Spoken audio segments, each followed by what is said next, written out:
Pagsilina ka mo, o kao maay hinulini ang pagtuo. Patayin, kundi umanan sa buhat.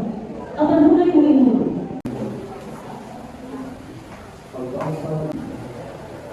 Is right. You work hard. And in so much effort, in order for us to have a comfort home.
Amen.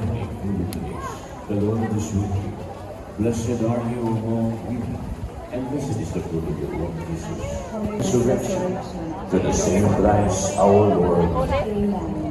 Glory be to the Father, and to the Son, and to the Holy Spirit. As it was in the beginning, so ever shall be, world without end. In the name of the Father, and of the Son, and of the Holy Spirit.